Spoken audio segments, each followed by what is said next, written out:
चलिए जानते हैं झारखंड की आज के तमाम बड़ी खबरों को। इससे पहले वीडियो को हाइप लाइक और चैनल पर नए हैं तो सब्सक्राइब करें और आप अपनी राय कमेंट जरूर करें। झारखंड में ठंड का असर शुरू, जाने आज का वेदर अपडेट। आज का पहला खबर खास मौसम रिपोर्ट के साथ। झारखंड में ठंड ने दस्तक दे दी है। राजधानी रांची सहित राज्य के अधिकांश जिलों में बीते 24 घंटों में तेज धूप और साफ आसमान रहा। इसका मतलब साफ है कि इस बार सर्दी जोरदार पड़ने वाली है। लोग सुबह 5 बजे से ही शॉल ओढ़कर टहलते नजर आए और शाम 6 बजे के बाद हल्की ठंड ने लोगों को अपने शिकंजे में ले लिया। मॉनसून पूरी तरह लौट चुका।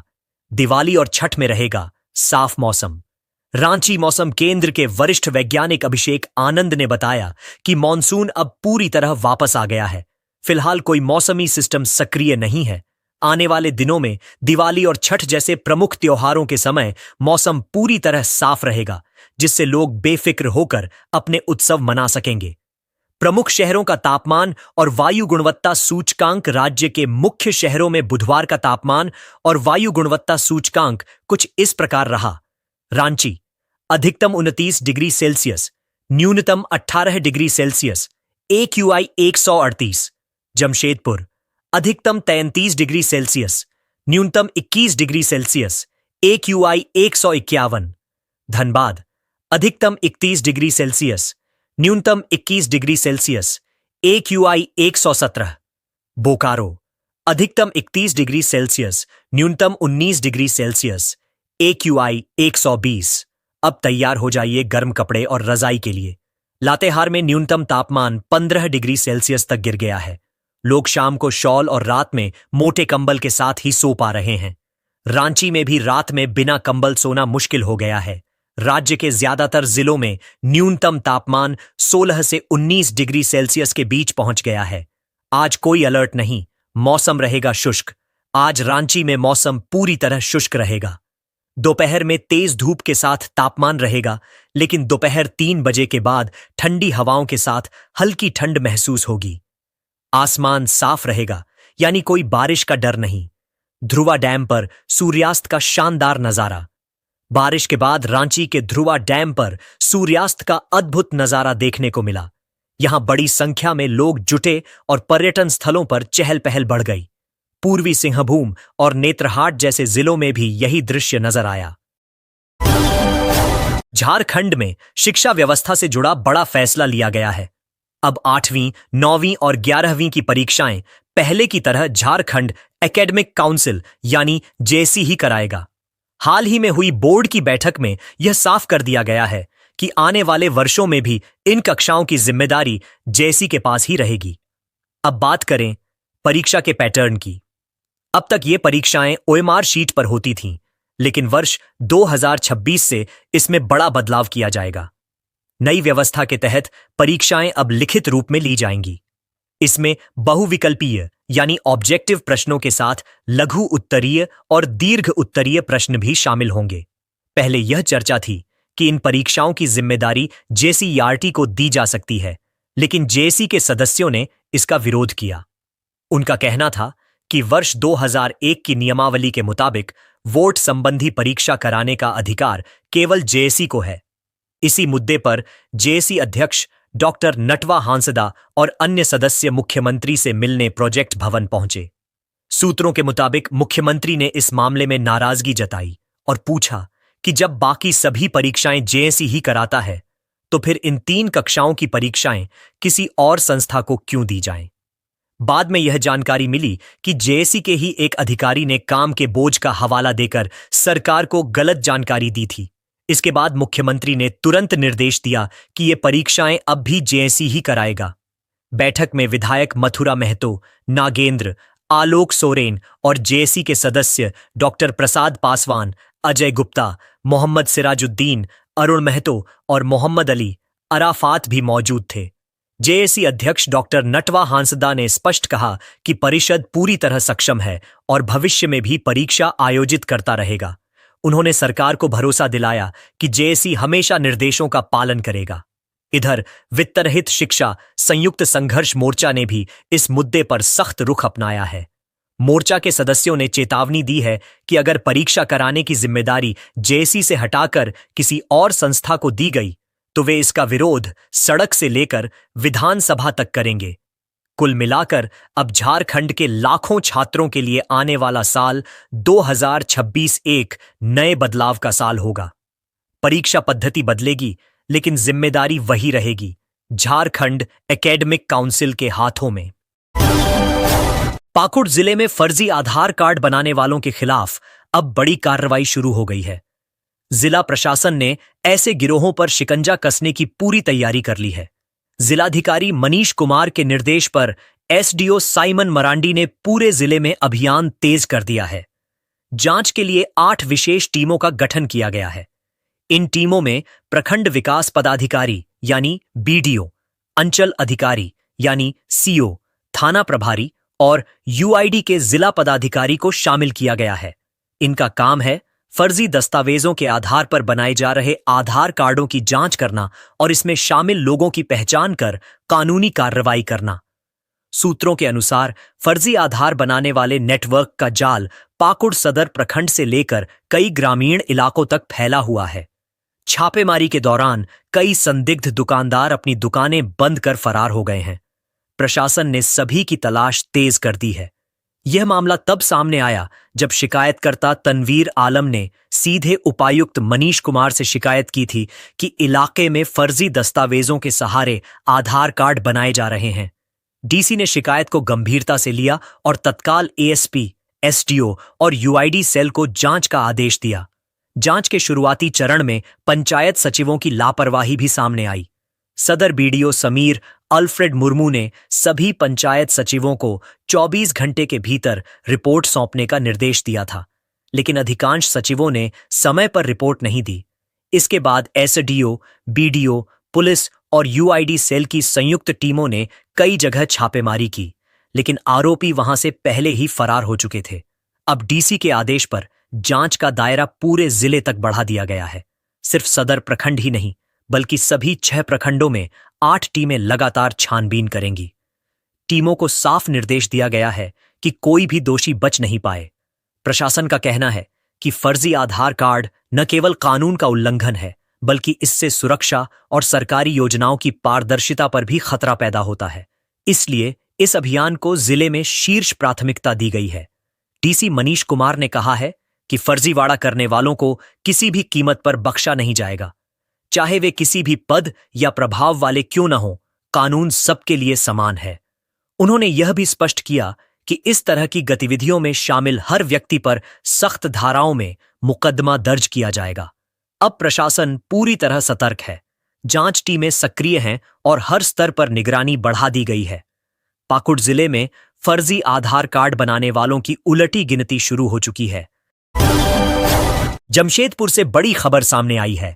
जीएसटी विभाग ने 250 करोड़ रुपए से अधिक के जीएसटी घोटाले का खुलासा करते हुए एक बड़े व्यापारी को गिरफ्तार किया है।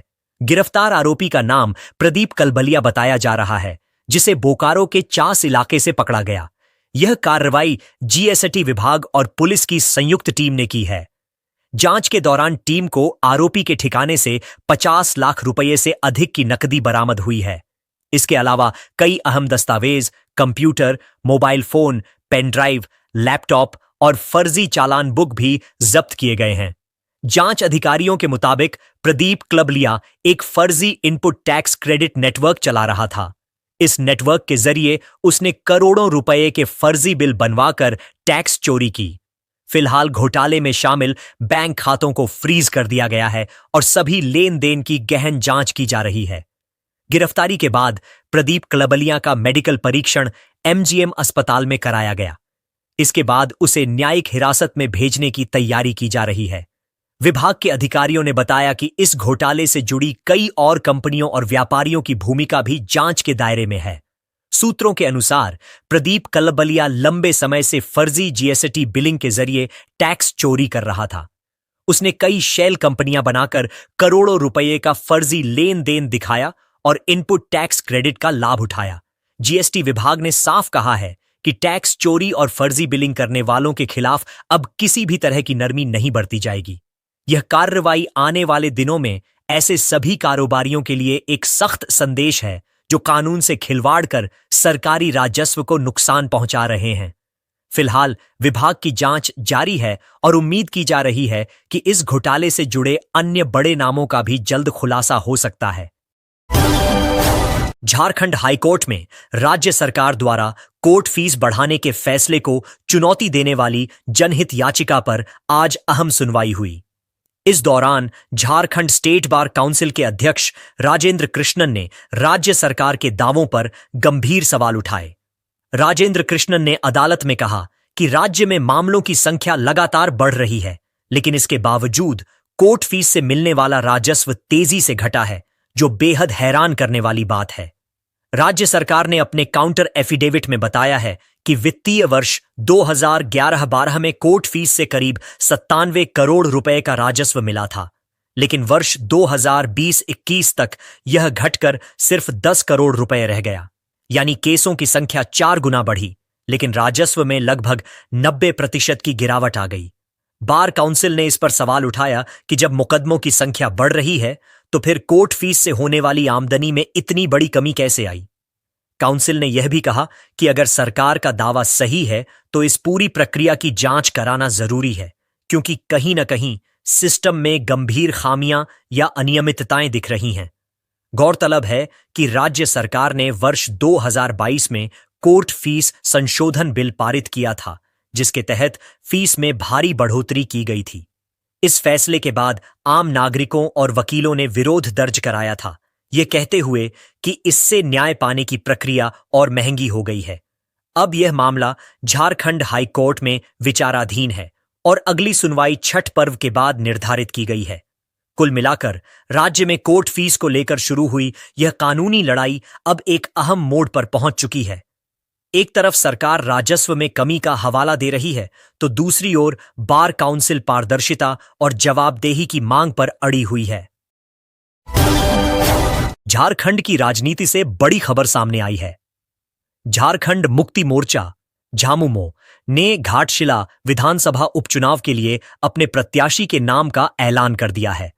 पार्टी ने सर्वसम्मति से दिवंगत विधायक रामदास सोरेन के बेटे सोमेश सोरेन को टिकट देने का निर्णय लिया है। यह फैसला झामुमो की केंद्रीय समिति की बैठक में लिया गया, जिसकी अध्यक्षता मुख्यमंत्री हेमंत सोरेन ने की। बैठक के बाद झामुमो के प्रवक्ता कुणाल सारंगी ने प्रेस को इसकी औपचारिक जानकारी दी। गौरतलब है कि रामदास सोरेन के निधन के बाद घाटशिला सीट खाली हुई थी। झामुमो ने अब इस सीट पर दिवंगत नेता के पुत्र को उतारकर भावनात्मक और संगठनात्मक दोनों स्तर पर मजबूत दांव खेला है। पार्टी नेताओं का कहना है कि सोमेश सोरेन जनता के बीच लोकप्रिय चेहरा है और अपने पिता की राजनीतिक विरासत को आगे बढ़ाने की क्षमता रखते हैं। झामुमो को उम्मीद है कि सोमेश अपने पिता की तरह जनता का विश्वास जीतकर पार्टी का झंडा ऊंचा रखेंगे। पार्टी सूत्रों के अनुसार आने वाले दिनों में मुख्यमंत्री हेमंत सोरेन स्वयं घाटशिला में चुनाव प्रचार की शुरुआत करेंगे। झामुमो का लक्ष्य इस सीट को किसी भी कीमत पर अपने कब्जे में बनाए रखना है।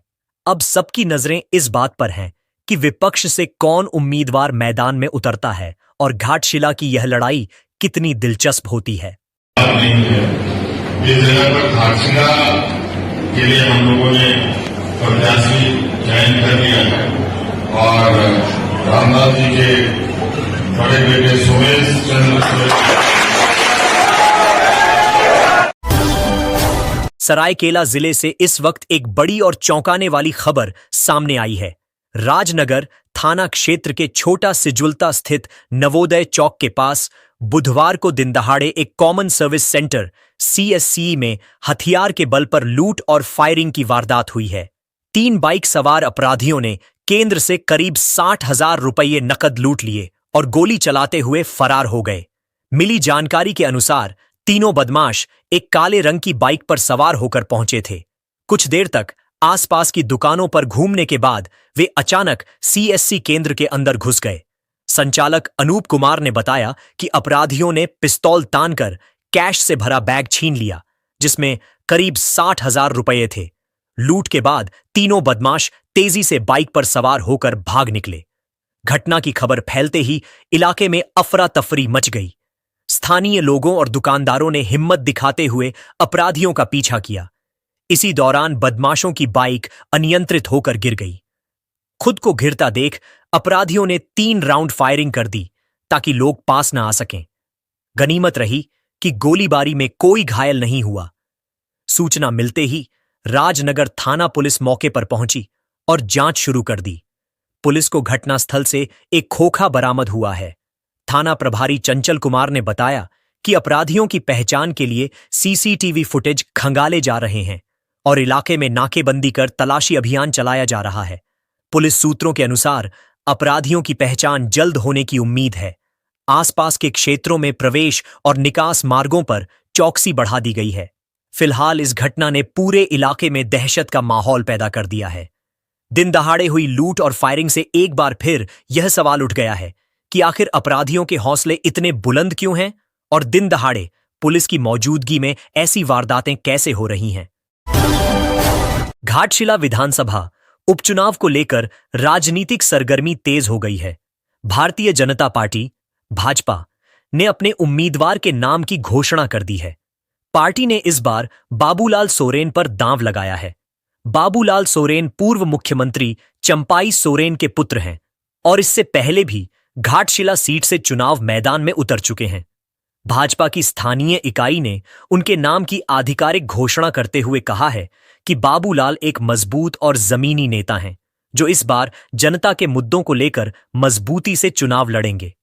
अब इस सीट पर मुकाबला दिलचस्प होने वाला है क्योंकि मैदान में जामुमो की ओर से सोमेश सोरेन उतर चुके हैं जो दिवंगत विधायक रामदास सोरेन के पुत्र हैं। यानी घाटशिला की जंग एक बार फिर सोरेन बनाम सोरेन के बीच होगी। एक तरफ जामुमो, दूसरी तरफ भाजपा। पिछले विधानसभा चुनाव में जामुमो के रामदास सोरेन ने भाजपा के बाबूलाल सोरेन को हराया था। उस चुनाव में रामदास सोरेन को 98,356 वोट मिले थे जबकि बाबूलाल सोरेन को 75,910 वोट प्राप्त हुए थे। इस बार दोनों दल अपने अपने समर्थक आधार को मजबूत करने में जुट गए हैं। चुनाव आयोग ने उपचुनाव की तारीखों की भी घोषणा कर दी है। अधिसूचना जारी होगी 13 अक्टूबर। नामांकन की अंतिम तिथि 21 अक्टूबर। नाम वापसी की अंतिम तिथि 24 अक्टूबर। मतदान की तिथि 11 नवंबर। मतगणना 14 नवंबर। इस उपचुनाव के लिए कुल 300 मतदान केंद्र और 218 मतदान स्थल बनाए गए हैं। घाटशिला विधानसभा सीट अनुसूचित जनजाति एसटी के लिए आरक्षित है। कुल मतदाताओं की संख्या 2,55,823 है जिनमें 1,24,899 पुरुष, 1,30,921 महिलाएं और 3 ट्रांसजेंडर मतदाता शामिल हैं। इस क्षेत्र का लिंग अनुपात 1,048 है। इसके अलावा 2,735 दिव्यांग मतदाता भी अपने मताधिकार का प्रयोग करेंगे। अब अगर बात करें घाटशिला के राजनीतिक इतिहास की, वर्ष 2005 में कांग्रेस के प्रदीप कुमार बलमुचू ने जीत दर्ज की थी। 2009 में जामुमो के रामदास सोरेन ने सत्ता संभाली। 2014 में भाजपा के लक्ष्मण टुडू ने यह सीट जीती। 2019 और 2024 दोनों में झामुमो के रामदास सोरेन विजयी रहे। अब एक बार फिर यह सीट राजनीतिक प्रतिष्ठा का केंद्र बन गई है। भाजपा के लिए यह उपचुनाव खोई हुई सीट को वापस पाने की बड़ी चुनौती है, जबकि जामुमो अपने जनाधार को बरकरार रखने की कोशिश में जुटा है। आने वाले दिनों में दोनों दलों के दिग्गज नेता यहां प्रचार में उतरेंगे और घाटशिला की यह जंग झारखंड की राजनीति में नई कहानी लिख सकती है। राजधानी रांची में बुधवार की दोपहर भीड़भाड़ वाले इलाके कटहल मोड़ के पास उस वक्त हड़कंप मच गया जब 2 बाइक सवार अपराधियों ने एक सीमेंट कारोबारी पर ताबड़तोड़ फायरिंग कर दी।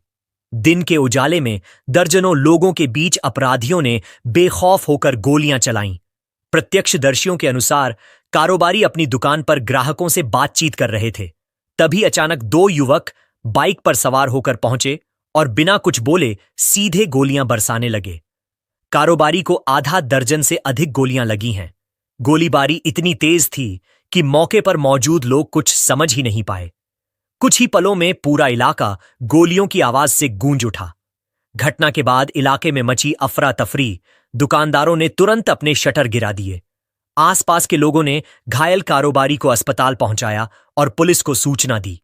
सूचना मिलते ही पुलिस की टीम मौके पर पहुंची। पूरे इलाके को घेराबंदी कर तलाशी अभियान शुरू कर दिया गया। फिलहाल पुलिस आसपास के सीसीटीवी फुटेज खंगाल रही है और अपराधियों की तलाश में कई टीमों को लगाया गया है। अब बड़ा सवाल यह उठता है, आखिर रांची जैसे शहर में दिन दहाड़े गोलीबारी कैसे हो गई?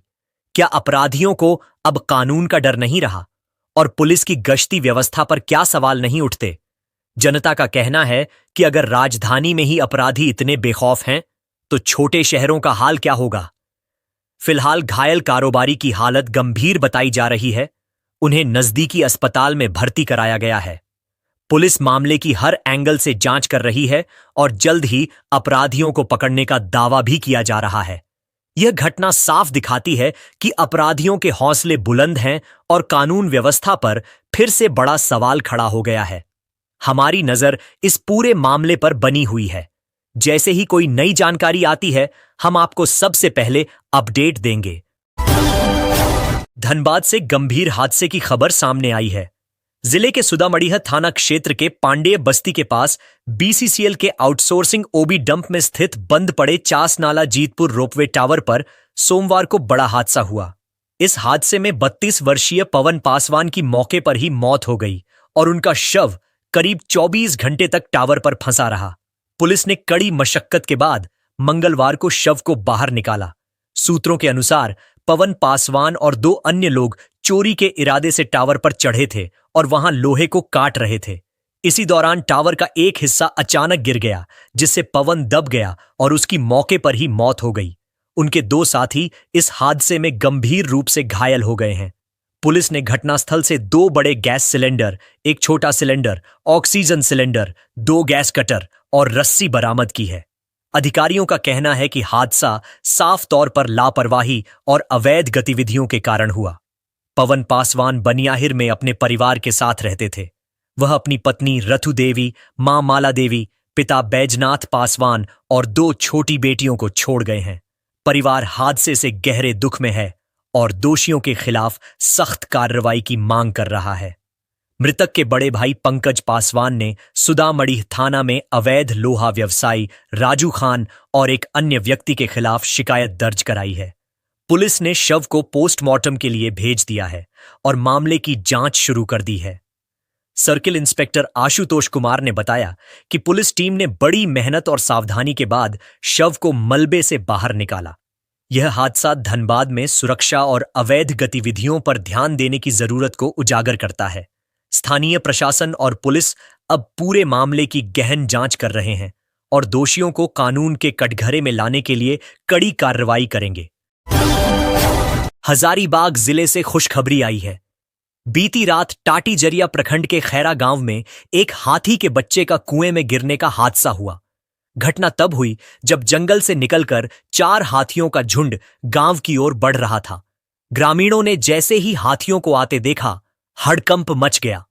उन्होंने शोर मचाकर हाथियों को भगाने की कोशिश की और वन विभाग को सूचना दी। वन विभाग की टीम मौके पर पहुंची और ग्रामीणों के साथ मिलकर हाथियों को वापस जंगल की ओर खदेड़ने का प्रयास करने लगी। इसी दौरान गांव के अंतिम छोर पर बने पुराने कुएं में हाथी का एक बच्चा गिर गया। जैसे ही यह हुआ, बाकी हाथी कुएं के पास रुक गए और अपने बच्चे को निकालने की कोशिश करने लगे।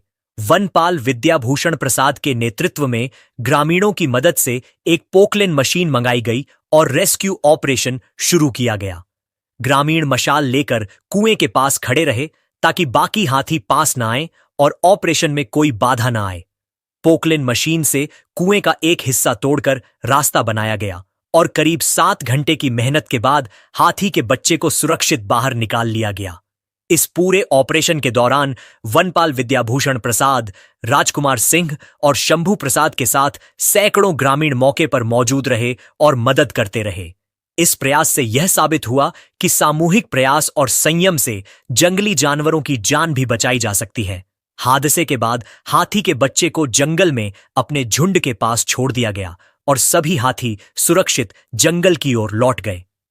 यह घटना हजारीबाग में वन्य जीव संरक्षण और मानव वन्य जीव समन्वय की एक सफल मिसाल बन गई है। झारखंड की जेलों में स्टाफ की भारी कमी, 1965 पद खाली। सरकार ने 1912 नए पदों का प्रस्ताव तैयार किया। झारखंड की जेलों में स्टाफ की भारी कमी अब गंभीर चिंता का विषय बन गई है। राज्य की विभिन्न जेलों में कुल 1965 पद खाली पड़े हैं, जिनमें लंबे समय से कोई नियुक्ति नहीं हो सकी है। इस स्थिति को देखते हुए सरकार ने 1912 नए पदों के सृजन का प्रस्ताव तैयार किया है, जिनमें कारापाल, सहायक कारापाल, मुख्य उच्च कक्षपाल और कक्षपाल जैसे महत्वपूर्ण पद शामिल हैं। नए पदों के निर्धारण और सृजन के लिए जेल निदेशक प्रशासन की अध्यक्षता में समिति बनाई गई थी, जिसने हाल ही में गृह विभाग को प्रस्ताव सौंपा। विभाग अब इस पर विचार कर रहा है।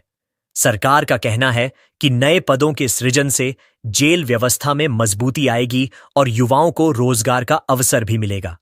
हालांकि सवाल यह उठता है कि जब पहले से स्वीकृत पदों पर नियुक्ति नहीं हो पा रही है, तो नए पदों पर नियुक्ति कैसे की जाएगी? मौजूदा हालात में कारापाल के 30 स्वीकृत पदों में से केवल 5 पर कर्मचारी कार्यरत हैं। सहायक कारापाल के 67 पदों में से 62 खाली हैं, जबकि पुरुष कक्षपाल के 1699 पदों में केवल 45 ही तैनात हैं। जेल प्रशासन का कहना है कि पदों की भारी कमी के कारण जेलों की सुरक्षा व्यवस्था और कैदियों के प्रबंधन में गंभीर परेशानी हो रही है। कैदियों की संख्या लगातार बढ़ रही है, लेकिन स्टाफ की संख्या में कोई खास बढ़ोतरी नहीं हुई है। इसी को ध्यान में रखते हुए मॉडल प्रिजन मैनुअल 2016 के तहत नए पदों के सृजन की सिफारिश की गई है।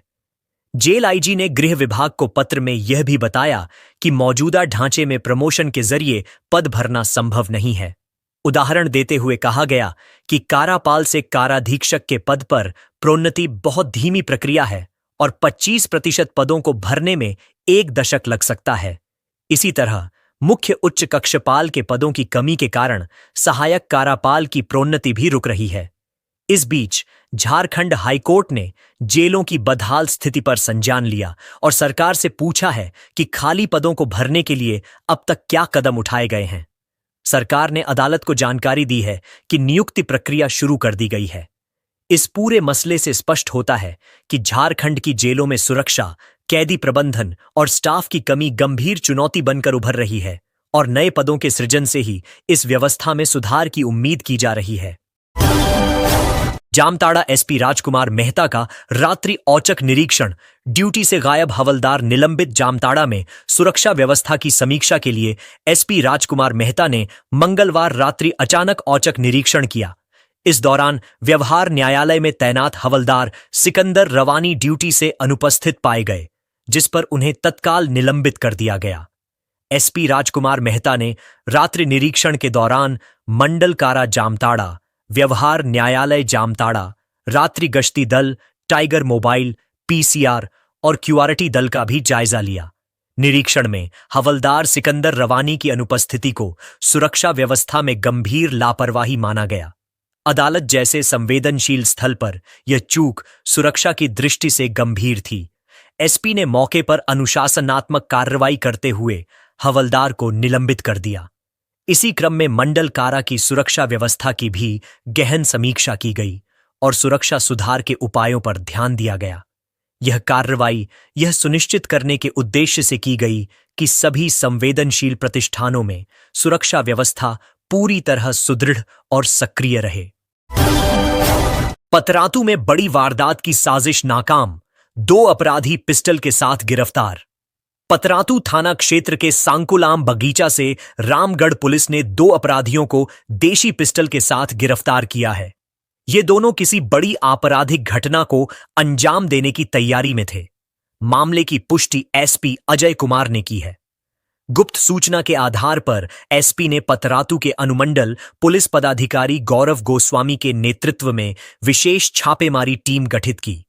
टीम ने सशस्त्र बल के साथ मिलकर आम बगीचा की घेराबंदी की। पुलिस को देख कुछ लोग भागने लगे, लेकिन 2 को पकड़ लिया गया, जबकि 4 अन्य अंधेरे का फायदा उठाकर फरार हो गए। गिरफ्तार आरोपियों की पहचान इरफान उर्फ रेहान और राजेश साव के रूप में हुई है। दोनों पतरातू के निवासी हैं। इनके पास से एक लॉडेड देशी पिस्टल और मैगजीन बरामद हुई। इनके खिलाफ बीएनएस और आर्म्स एक्ट के तहत मामला दर्ज किया गया है। पूछताछ में दोनों ने खुलासा किया कि वे पांडेय गिरोह के सदस्य हैं और पतरातू ब्लॉक निवासी विशाल राम से हुए झगड़े का बदला लेने की योजना बना रहे थे। पुलिस ने दोनों को न्यायिक हिरासत में भेजा, जबकि फरार आरोपियों की तलाश जारी है। यह कार्रवाई समय रहते मिली गुप्त सूचना और त्वरित पुलिस कार्रवाई का नतीजा है, जिससे बड़ी वारदात को रोका जा सका। घाटशिला उपचुनाव, मतदान और सुरक्षा कर्मियों को कैशलेस चिकित्सा सुविधा, डीसी ने दिए कड़े निर्देश। घाटशिला विधानसभा उपचुनाव में शामिल मतदान और सुरक्षा कर्मियों की स्वास्थ्य सुरक्षा को प्राथमिकता देते हुए प्रशासन ने कैशलेस चिकित्सा सुविधा सुनिश्चित करने के निर्देश दिए हैं। डीसी कर्ण सत्यार्थी की अध्यक्षता में बुधवार को समाहरणालय सभागार में सरकारी और निजी अस्पतालों के प्रबंधकों के साथ महत्वपूर्ण बैठक आयोजित की गई। कैशलेस सुविधा पर जोर। जिला निर्वाचन पदाधिकारी ने कहा कि उपचुनाव में तैनात हर कर्मी की स्वास्थ्य सुरक्षा प्रशासन की सर्वोच्च प्राथमिकता है। सभी अस्पतालों को निर्देश दिया गया कि किसी भी आपात स्थिति में बिना देरी के कैशलेस उपचार उपलब्ध कराएं, चाहे सरकारी हो या निजी। सिविल सर्जन को अस्पतालों में जरूरी दवाइयां, चिकित्सकीय संसाधन और डॉक्टरों की टीम की पूर्ण उपलब्धता सुनिश्चित करने को कहा गया। निर्वाचन अवधि में सभी अस्पताल 24 घंटे 7 दिन अलर्ट मोड पर रहेंगे। अस्पतालों को जिला नियंत्रण कक्ष और स्वास्थ्य विभाग से समन्वय बनाए रखना होगा। उपचार के बाद बिल विपत्र जिला प्रशासन को सौंपे जाएंगे, जिस पर विभागीय प्रक्रिया पूरी कर भुगतान किया जाएगा। लापरवाही पर कार्रवाई का वादा। डीसी ने स्पष्ट किया कि कैशलेस सुविधा में किसी भी तरह की लापरवाही या उदासीनता पाई गई तो संबंधितों के खिलाफ सख्त कार्रवाई की जाएगी। बैठक में ग्रामीण एसपी ऋषभ गर्ग, उप विकास आयुक्त नागेंद्र पासवान, सिविल सर्जन डॉ साहिरपाल, उप निर्वाचन पदाधिकारी प्रियंका सिंह, जिला स्वास्थ्य समिति के पदाधिकारी, अनुमंडल अस्पताल व सीएचसी प्रभारी और निजी अस्पतालों के प्रतिनिधि उपस्थित थे। यह कदम उपचुनाव में तैनात कर्मियों की सुरक्षा और स्वास्थ्य सुरक्षा सुनिश्चित करने के प्रशासनिक प्रयासों का हिस्सा है। रांची में हमर अधिकार मंच का गठन, दीपेश निराला बने अध्यक्ष। आम लोगों को उनके संवैधानिक और मानव अधिकारों के प्रति जागरूक करने तथा न्याय प्राप्ति को आसान बनाने के उद्देश्य से बुधवार को रांची में हमर अधिकार मंच हम का गठन किया गया। मंच की स्थापना आम नागरिकों के अधिकारों की सुरक्षा और उनके क्रियान्वयन को लेकर कार्य करने के मकसद से की गई है। इस मंच का पंजीकरण रांची के जिला अवर निबंधक कार्यालय में संपन्न हुआ। अध्यक्ष दीपेश निराला ने बताया कि मंच का उद्देश्य नागरिकों को संविधान के भाग 3 में वर्णित मौलिक अधिकारों और मानव अधिकार संरक्षण अधिनियम 1993 के तहत मिले अधिकारों के प्रति जागरूक करना है। उन्होंने जानकारी दी कि जल्द ही पूरे देश से सदस्यों को जोड़कर 51 सदस्यीय कार्यकारिणी समिति का गठन किया जाएगा। मंच के अन्य पदाधिकारियों में उपाध्यक्ष रेणुका तिवारी, महासचिव उमाशंकर सिंह, कोषाध्यक्ष विनोद जैन बेगवानी और सचिव अंकित अग्रवाल शामिल हैं। गठन समारोह में झारखंड के 24 जिलों से 25 प्रतिनिधियों ने हिस्सा लिया। इसमें पूर्वी सिंहभूम, गढ़वा, गिरिडीह, लोहरदगा, पलामू, सरायकेला खरसावां, लातेहार और धनबाद से प्रतिनिधि मौजूद रहे। यह मंच नागरिक अधिकारों पर चर्चा, संवाद और संरक्षण के लिए एक सशक्त मंच के रूप में काम करेगा। जल्द ही विभिन्न जिलों और राज्यों में इसका विस्तार किया जाएगा। झारखंड में कानून व्यवस्था पर सवाल। भाजपा प्रदेश अध्यक्ष बाबूलाल मरांडी ने सख्त शब्दों में किया सरकार और पुलिस पर आरोप। बाबूलाल मरांडी ने कहा कि राज्य में अपराधी खुलेआम तांडव मचा रहे हैं और पुलिस मूक दर्शक बनकर बैठी है। रांची के कटहल मोड़ पर दिन दहाड़े हुए सीमेंट कारोबारी राधेश्याम साहू पर गोलीबारी की घटना ने यह स्पष्ट कर दिया है कि कानून व्यवस्था चरमरा गई है और आम नागरिक सुरक्षित महसूस नहीं कर रहे हैं। मरांडी ने आरोप लगाया कि धनबाद, बोकारो, हजारीबाग और जमशेदपुर जैसे बड़े शहरों में अपराधियों के हठधर्म और फायरिंग ने व्यापारिक और पेशेवर समुदाय में भय का वातावरण पैदा कर दिया है। व्यवसायी, डॉक्टर और इंजीनियर तक अब खुद को असुरक्षित महसूस कर रहे हैं और यह स्थिति प्रदेश की आर्थिक व सामाजिक गतिविधियों के लिए गंभीर खतरा है। नेता प्रतिपक्ष ने यह भी कहा कि अपराधियों के बढ़ते मनोबल के पीछे कहीं न कहीं पुलिस और सत्ताधारियों की लापरवाही या मिलीभगत का हाथ हो सकता है। उन्होंने स्पष्ट शब्दों में कहा कि यदि प्रशासन ने शीघ्र और निर्णायक कदम नहीं उठाए तो राज्य में व्यवसाय चलाना दूभर हो जाएगा। मरांडी ने सरकार से तत्काल प्रभाव से कार्रवाई की मांग की। उन्होंने कहा कि असत्यापित आपराधिक नेटवर्क और भयभीत करने वाली घटनाओं की जांच तेज की जाए, दोषियों को पकड़ा जाए और पुलिस व्यवस्था को प्रभावी बनाया जाए। साथ ही उन्होंने यह भी कहा कि जनता को सुरक्षा का भरोसा वापस दिलाना सरकार की प्रमुख जिम्मेदारी है। कहना उचित होगा कि बाबूलाल मरांडी की चेतावनी न केवल राजनीतिक भाषण है, बल्कि झारखंड में आम नागरिकों की बेबसी और असुरक्षा का आईना भी है। अब सवाल यह है कि सरकार और पुलिस प्रशासन इस गंभीर चुनौती का सामना किस तरह करेंगे। क्या वे शीघ्र कार्रवाई कर जनता का भरोसा बहाल कर पाएंगे या अपराधियों के हौसले और बढ़ते जाएंगे? हजारीबाग पुलिस ने 4 हथियारबंद अपराधियों को किया गिरफ्तार, लूट की योजना नाकाम। हजारीबाग पुलिस ने 4 हथियारबंद अपराधियों को गिरफ्तार किया है जो बरही की ओर लूट की योजना बना रहे थे। गिरफ्तार आरोपियों के पास से हथियार, जिंदा गोलियां और अन्य आपराधिक सामान भी बरामद किए गए हैं। पुलिस अब आरोपियों से पूछताछ कर आगे की कार्रवाई कर रही है। डीएसपी अमित आनंद ने बुधवार को बताया कि पुलिस को मंगलवार को सूचना मिली थी कि 4 अपराधी 2 मोटरसाइकिल पर सवार होकर लूट की योजना बना रहे हैं। सूचना मिलते ही पुलिस ने बरही देवचंदा मोड़ के पास वाहनों की जांच के लिए अभियान चलाया। जांच दल को देखकर अपराधी भागने का प्रयास करने लगे, लेकिन पुलिस ने उन्हें दौड़ाकर पकड़ लिया। गिरफ्तार अपराधियों की पहचान इस प्रकार हुई है: संतोष मुंडा 25 वर्ष, गुरुडीह, कटकमसांडी, हजारीबाग; दीनानाथ बेदिया उर्फ दिनेश बेदिया 34 वर्ष, डाढ़, कटकमसांडी, हजारीबाग; राहुल ठाकुर 27 वर्ष, सरौनी, हजारीबाग; और तुलेश्वर प्रजापति 31 वर्ष, डाढ़, कटकमसांडी, हजारीबाग। पुलिस ने इनके कब्जे से 2 मोटरसाइकिल JH-02 BT-6 टेग्रान और हीरो स्प्लेंडर JH-13H 67 एक देशी पिस्टल, एक देशी कट्टा, 4 जिंदा कारतूस और 3 मोबाइल फोन बरामद किए हैं। गिरफ्तार अपराधियों ने स्वीकार किया कि वे पूर्व में हुई कई चोरी और लूट की घटनाओं में शामिल रहे हैं। छापेमारी दल में बरही के एसडीपीओ अजीत कुमार विमल, बरही थाना प्रभारी विनोद कुमार सहित कई अन्य पुलिसकर्मी शामिल थे। डीएसपी अमित आनंद ने बताया कि जिले में चोरी, लूट और डकैती जैसी घटनाओं पर अंकुश लगाने के लिए विशेष अभियान लगातार जारी रहेगा। डॉक्टर AP.J अब्दुल कलाम की जयंती पर हर्षोल्लास के साथ मनाया गया विश्व छात्र दिवस। जामताड़ा के सेंट एंथोनी विद्यालय में भारत के पूर्व राष्ट्रपति, महान वैज्ञानिक और missile man doctor AP.J Abdul Kalam की जयंती विश्व छात्र दिवस के रूप में बड़े हर्षोल्लास और उत्साह के साथ मनाई गई। कार्यक्रम का शुभारंभ बतौर मुख्य अतिथि रिटायर्ड DR.DA अधिकारी आचार्य गोपाल कृष्ण झा तथा विशिष्ट अतिथि सेवानिवृत्त प्रोफेसर पार्थ कुमार बोस द्वारा दीप प्रज्वलन एवं डॉक्टर कलाम की प्रतिमा पर पुष्पांजलि अर्पित कर किया गया।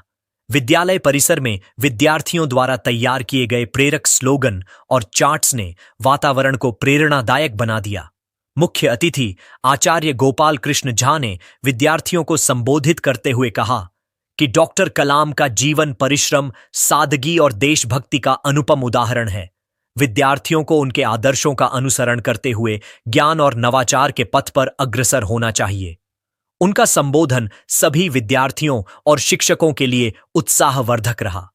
विद्यालय के मुख्य संरक्षक एवं शिक्षाविद डॉक्टर दुर्गादास भंडारी ने कहा कि डॉक्टर कलाम ने युवाओं को यह सिखाया कि सपना वहीं देखो जो तुम्हें सोने न दे।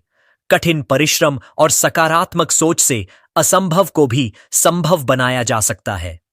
विद्यालय के निदेशक डॉक्टर चंचल भंडारी ने विद्यार्थियों को प्रेरित करते हुए कहा कि उन्हें डॉक्टर कलाम की तरह सदैव विनम्र, जिज्ञासु और समर्पित रहना चाहिए। उन्होंने यह भी कहा कि यह दिवस हमें स्मरण कराता है कि प्रत्येक विद्यार्थी में ही देश का भविष्य निहित है। अंत में प्राचार्य अरूप कुमार यादव ने धन्यवाद ज्ञापन प्रस्तुत किया और सभी अतिथियों, शिक्षकों एवं विद्यार्थियों का आभार व्यक्त किया। उन्होंने विद्यार्थियों से अनुशासन, समय पालन और सतत अध्ययन की आदत विकसित करने का आग्रह किया। इस अवसर पर विद्यार्थियों ने डॉक्टर कलाम के जीवन पर आधारित भाषण और क्विज प्रतियोगिता का आयोजन किया, जिन्हें अतिथियों और उपस्थित जनों ने खूब सराहा। कार्यक्रम का संचालन उपप्राचार्य लारेब खान ने किया और समापन राष्ट्रगान के साथ हुआ। मौके पर विद्यालय परिवार के सभी सदस्य उपस्थित रहे। जमशेदपुर में युवक पर थर्मोकोल कट्टर से जानलेवा हमला, विधवा भाभी के अवैध संबंध का किया था विरोध। जमशेदपुर से एक सनसनीखेज घटना सामने आई है, जहां विधवा भाभी के अवैध संबंध का विरोध करना एक युवक को भारी पड़ गया। सरजमदा लुपुकटोला निवासी बुद्धान मार्डी पर थर्मोकोल कट्टर से जानलेवा हमला किया गया है। पुलिस ने त्वरित कार्रवाई करते हुए आरोपी को गिरफ्तार कर लिया है। घटना सोमवार रात करीब 8:10 की बताई जा रही है, जब बुद्धान ड्यूटी समाप्त कर अपने घर लौट रहा था। उसी दौरान राहर घोड़ा क्रिश्चियन बस्ती निवासी विजय टोपनो ने उसे रास्ते में रोक लिया। दोनों के बीच कहासुनी हुई और गुस्से में आकर विजय ने पास में रखे थर्मोकोल कट्टर से बुधान के चेहरे और जबड़े पर वार कर दिया। वार इतना तेज था कि बुधान गंभीर रूप से घायल होकर मौके पर ही गिर पड़ा। सूत्रों के मुताबिक घायल बुधान ने बताया कि आरोपी विजय उसके भाई की विधवा पत्नी के साथ लंबे समय से अवैध संबंध रखता है। बुधान ने जब इसका विरोध किया तो आरोपी लगातार उसे धमकाने और नुकसान पहुंचाने की कोशिश करने लगा। आखिरकार सोमवार को उसने पूर्व नियोजित तरीके से हमला कर दिया। घटना की सूचना मिलते ही परसुडीह थाना प्रभारी अविनाश कुमार पुलिस दल के साथ मौके पर पहुंचे और घायल को तत्काल अस्पताल पहुंचाया गया। वहीं आरोपी विजय टोपनो को गिरफ्तार कर न्यायालय में प्रस्तुत किया गया, जहां से उसे न्यायिक हिरासत में भेज दिया गया है। पुलिस ने बताया कि मामले की गंभीरता को देखते हुए जांच जारी है। यदि किसी अन्य व्यक्ति की संलिप्तता सामने आती है तो उसके खिलाफ भी कड़ी कानूनी कार्रवाई की जाएगी।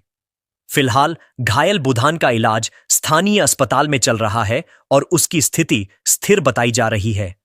यह पूरा मामला न केवल पारिवारिक रिश्तों में गिरावट को दर्शाता है, बल्कि यह भी बताता है कि समाज में नैतिक मूल्यों और मानव संवेदना पर कितना गहरा प्रहार हो रहा है। रांची जिला प्रशासन की पहल, स्थानीय प्रतिभाओं को आत्मनिर्भर बनाने की दिशा में नई मिसाल। रांची से एक प्रेरणादायक खबर सामने आई है, जहां जिला प्रशासन ने राज्य सरकार की उद्यमिता और स्वरोजगार को बढ़ावा देने की नीति को आगे बढ़ाते हुए उद्यमिता विकास पर एक दिवसीय संवाद कार्यक्रम का सफल आयोजन किया। यह आयोजन नगर निगम सभागार में किया गया। इसका उद्देश्य स्थानीय युवाओं, महिलाओं और वंचित समुदायों की प्रतिभाओं को पहचानना, उन्हें सशक्त बनाना और नवाचार को बढ़ावा देना था। कार्यक्रम का नेतृत्व उपायुक्त मंजूनाथ भजंत्री के निर्देशन में हुआ।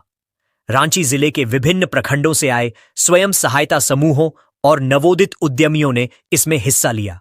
शुरुआत में जीएमडीआईसी द्वारा प्रतिभागियों का स्वागत किया गया और उन्हें प्रधानमंत्री सूक्ष्म खाद्य प्रसंस्करण उद्यम औपचारिकीकरण योजना पीएमएफएमई तथा प्रधानमंत्री रोजगार सृजन कार्यक्रम पीएमआईजीपी के तहत मिलने वाले वित्तीय लाभों और प्रशिक्षण अवसरों की जानकारी दी गई।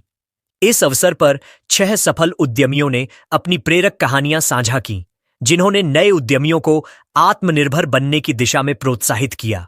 इनमें शामिल रहे Godwin Lakra, cake walk bakery, ओहा मंती मिन्स, आंवला प्रोडक्शन यूनिट, मिथिलानी गृह मसाला उत्पादन इकाई, पुनीत मिन्स honey production unit, Vimaya bags, Poonam दीदी, आजीविका दीदी, कैफे। कार्यक्रम के दौरान बताया गया कि पोटेंशियल एंटरप्रेन्योरशिप प्रोग्राम के तहत 215 आवेदनों में से चयन प्रक्रिया के बाद 100 उद्यमियों को इस संवाद में शामिल किया गया। इन चयनित उद्यमियों को आगे प्रशिक्षण, मार्गदर्शन और वित्तीय सहायता प्रदान की जाएगी, ताकि वे अपने क्षेत्र में सफल व्यवसाय स्थापित कर सकें। इस कार्यक्रम के प्रमुख उद्देश्य रहे स्थानीय प्रतिभाओं की पहचान और उनका पोषण, नवाचार और उद्यम निर्माण को प्रोत्साहन, युवाओं और महिलाओं को आर्थिक रूप से सशक्त बनाना। उप विकास आयुक्त सौरभ कुमार भुवानिया ने कहा, उद्यमिता आत्मनिर्भरता की दिशा में एक सशक्त माध्यम है। जिला प्रशासन का लक्ष्य स्थानीय प्रतिभाओं को सक्षम बनाकर आत्मनिर्भर रांची का निर्माण करना है। कार्यक्रम में जीएमडीआईसी, मुख्यमंत्री लघु एवं कुटीर उद्योग विकास बोर्ड के जिला समन्वयक एलडीएम अजय अजीत कुमार, आरसेटी और रूडसेटी निदेशक, नीति आयोग की प्रतिनिधि प्रिया श्रुति एवं सृष्टि शंकर और डीपीएम रांची निशिकांत नीरज उपस्थित रहे। कार्यक्रम का समापन डीपीएम पलाश निशिकांत नीरज के धन्यवाद ज्ञापन के साथ हुआ। रांची प्रशासन की यह पहल न सिर्फ स्थानीय प्रतिभाओं को पहचान दिला रही है, बल्कि यह आत्मनिर्भर झारखंड की दिशा में एक मजबूत कदम भी साबित हो रही है। हजारीबाग जमीन घोटाला, तत्कालीन सदर सीओ शैलेश कुमार सलाखों के पीछे एसीबी ने किया था गिरफ्तार। हजारीबाग जिले में सरकारी जमीन की अवैध खरीद बिक्री से जुड़े बड़े घोटाले में बुधवार को एंटी करप्शन ब्यूरो एसीबी ने कार्रवाई करते हुए तत्कालीन सदर सीओ शैलेश कुमार को रांची से गिरफ्तार किया। उन्हें हजारीबाग कोर्ट में पेश किया गया, जहां न्यायिक मजिस्ट्रेट ने उन्हें जेल भेज दिया। स्वास्थ्य कारणों का हवाला कोर्ट ने जेल में इलाज की दी सलाह। अधिवक्ता अरविंद कुमार राणा ने बताया कि शैलेश कुमार ने उच्च रक्तचाप और स्वास्थ्य समस्याओं का हवाला दिया। कोर्ट ने जेल में उचित इलाज की सलाह देते हुए हिरासत में रखने का आदेश दिया। यह मामला तत्कालीन उपायुक्त विनय कुमार चौबे के कार्यकाल से जुड़ा है। भ्रष्टाचार निवारण वाद संख्या 11/2025 में कुल 73 लोगों को अभियुक्त बनाया गया है, जिनमें 68 नामजद हैं। यह मामला 25 सितंबर 2025 को दर्ज किया गया था। अभियोग सरकारी जमीन की अवैध खरीद बिक्री। अधिकारियों पर आरोप है कि भूमाफियाओं ने सरकारी भूमि, भूदान, वन भूमि, गोचर, गैर मजरूआ आम और खास जमीन के फर्जी दस्तावेज बनाकर अवैध खरीद बिक्री कर जमाबंदी कराई। एफआईआर में भारतीय दंड संहिता की धारा 420, 467, 468, 471, 120 बी और भ्रष्टाचार निवारण अधिनियम की धारा 13(1) तथा 13(2) लगाई गई हैं। प्रमुख आरोपी और पिछली कार्रवाई। इस मामले में शैलेश कुमार, अलका कुमारी, अंचल निरीक्षक राजेंद्र प्रसाद सिंह, राजस्व कर्मचारी राम प्रकाश चौधरी और संतोष कुमार वर्मा प्रमुख आरोपी हैं। 11 सितंबर 2024 को एसीबी ने शैलेश कुमार के आवास और कार्यालय पर छापेमारी की थी, जिसमें उनके भाई की दुकान से 18 लाख रुपए नकद बरामद हुए थे। एसीबी की आगे की योजना। एसीबी के डीएसपी सुमित सौरभ लकड़ा ने बताया कि पत्रकार त्रिपुरारी सिंह की शिकायत के आधार पर यह मामला शुरू हुआ था। टीम अब बाकी अभियुक्तों की भूमि दस्तावेजों की फॉरेंसिक जांच की तैयारी कर रही है।